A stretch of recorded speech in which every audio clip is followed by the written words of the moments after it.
Hey everyone, welcome back to Silver Tears Tarot. For those of you who caught my video earlier, you knew that I was looking to put this one out, and I thought, what the heck, why not do it the same day? I'm thinking about it. I'm ready to jump in and start talking to you guys about my meditation mantras, and we have a few of you who have asked. So if you've been watching my channel for a while, you'll notice that sometimes I bring up these meditation mantras and I talk about having 6 of them, kind of potentially 7, depending on how you look at it. And so the 7th one is really, it's about my interaction with the universe that enables me to read tarot and that enables me to connect with other people and about some of the energy work that I do. But what I wanted to do was cover the first 6 mantras a little bit more in detail, because those are the ones that you're typically going to hear on the channel. And so this is another bonus video. So if you've seen it, or maybe if you haven't, there was a video that I created back in October that was around meditation, and I pulled this out that was in there. And basically it just gave you a beginner's guide to meditation. And I'm not going to go through everything again, but I did want to go back and find what I had shown you back in October that was really us defining meditation. And so what we defined it as, and I went out and I found several of these. So these aren't my own definitions. These I got off the internet. We've got training in awareness, focused attention and awareness, paying attention to the present moment with an accepting, non-judgmental position. So these are kind of the definitions of meditation that we had found and that we had talked about in the October video. And I just kind of wanted to put that reminder back out there as we talked about it, because we're not going to get too deeply into meditation, but we talked about how some of the benefits of meditation would include slowing down time. That was one that came up in yesterday's video, which sounds wild until you do it. But it's like time is, these moments are these beads on a string, and the string is actually elastic. And so you can pull it, and the moments have a little bit of more time separating them, or so it seems. It's all in your perception. It's that thing that happens when you are like falling or you're getting in an accident and everything seems like it slows down for you. Well, you can do that for yourself, and meditation is one way to do it. That's the way that I choose to do it. You can also get there via prayer. And so one of the things that I wanted to talk about, and this is something that also translates well to prayer, and particularly no matter what religion you are, you're going to recognize these tenets.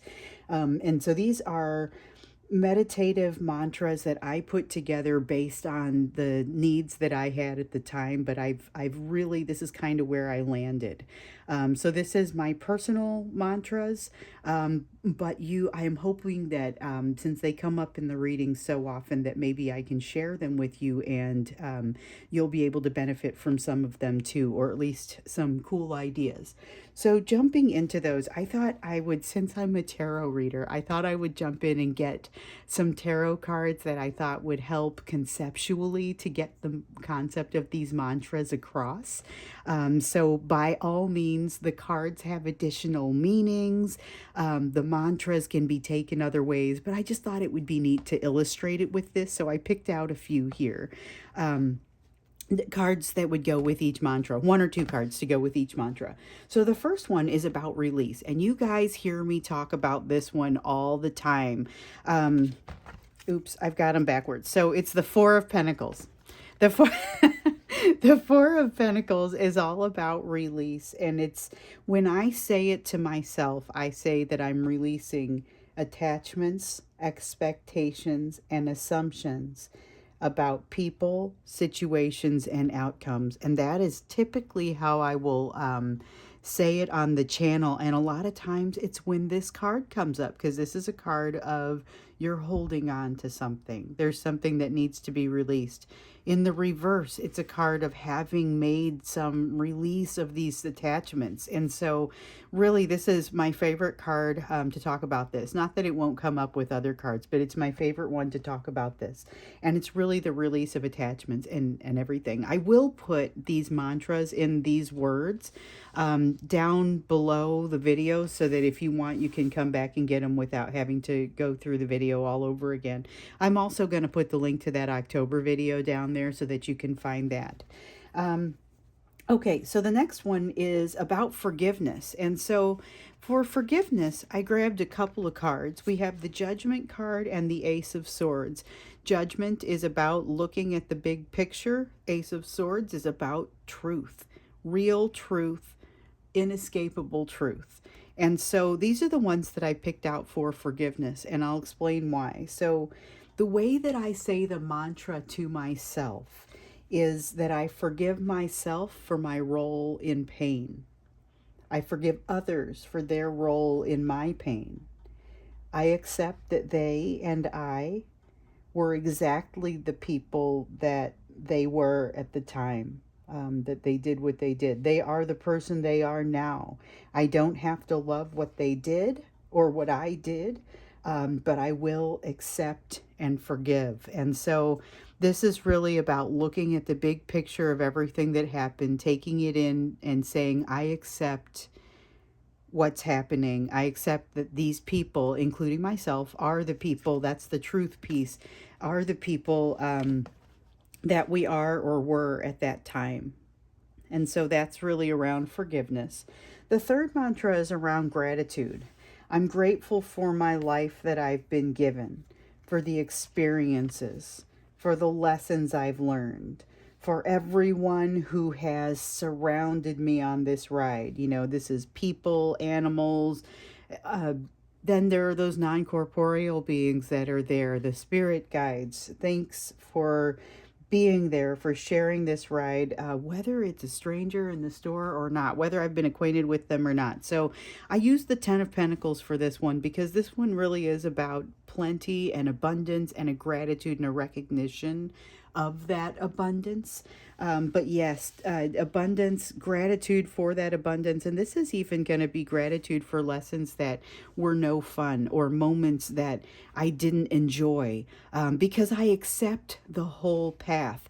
And that's what this next one is all about. It's about accepting my life path, the path that brought me here, the path that I'm going to travel going forward, as well as the moment of the path that I'm on, to which I surrender, which is the next one. But so the Temperance card is really kind of talking about the acceptance of that life path, because it took that life path to bring you to where you are today. And that's it's got its ups and downs, but ultimately it's that path for which you would be grateful. It's that path that you're sharing your gratitude for, and that you're looking back on it and saying, I forgive myself for the times I brought pain to somebody. Maybe that's who I was at that time and I've learned from it, but definitely forgiveness, acceptance of that path, and the path that you're going to travel, because you never know where it's going to take you. You know, this removing those attachments, it really removes limitations, because your expectations of the situation can create some limitations. And so that's one of the things that's so great about these. And of course, all the mantras very much go together. But, you know, I already alluded to the next one. I mentioned that I accept the path that has brought me here, as well as the one I'm going to travel going forward, but also to this moment to which I surrender. And so surrender, for that one, I picked the Hanged Man, because it's really about, it's often where you come back with a new perspective, but the process to get there requires that surrender. And so the Hanged Man is really the one in the tarot that I think of as the ability to surrender. And this is surrender to the moment, because this is not a comfortable position. This is surrender to the moment that brings that new perspective. And it's an increasing ability to be grateful, an increasing ability to release those attachments and to forgive. That acceptance of the overall path and the ability to go with the flow. That's what's going to be so important as we move into the last mantra, which you guys hear from me all the time. This one is about opening my heart to give and receive love, like breathing evenly in and out. And I've got two cards for this one because the Six of Pentacles talks about the equal give and take of energy, and the Ace of Cups talks about the flow of emotion, the flow of love. And so for both of these, I feel like that both of those cards needed to be in on the communication of that particular mantra because it does have to be balanced. It's like I talk about sometimes you could have too much air or too little air when you're breathing and it won't be comfortable. Well, it's the same with this. Having your love, your heart free and open to give and take love, and to do so in equal in and out. It's like there's that Beatles song that comes to me in my meditation oftentimes, and I'll quote it, but it's part of Sergeant Pepper's overall, or Abbey Road. I don't know, those were my two favorites, and it's now stuck in my head as both, but I think it's actually Abbey Road. Anyway, the quote is, and in the end, the love you take, or I'm sorry, the love you make is equal to the love you take. And that pretty much sums up this mantra. So these are the main 6 mantras that you'll hear on this channel. I always said someday I was going to come and provide those for you. Enough of you asked that I decided I wanted to go ahead and do that before too much more time had passed.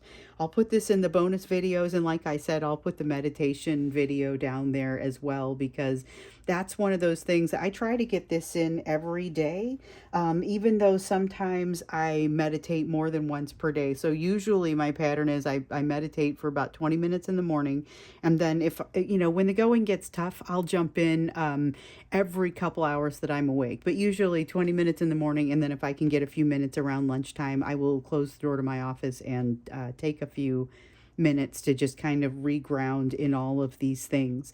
Like I said, when things get really emotional and difficult for me, I'll do this every couple hours, and you can, once you get used to it, and you'll be able to kind of drop into the meditative state fairly quickly, and getting to that comfortable place doesn't take nearly as long. So sometimes if I only have 4 or 5 minutes, honest to goodness, that's all I'm really going to need. And that gets me through all of the mantras. So I am going to go ahead and close with this. Thanks for listening. Hopefully, if this one was helpful for you, maybe give you a little something to think about. Hopefully this is useful for those of you who asked for it. Maybe when you're meditating, you go through and one of these mantras sticks out for you, and that's where you spend a little bit more time. I've certainly used these mantras for that for myself. So again, thanks so much, and I look forward to seeing you in tomorrow's reading.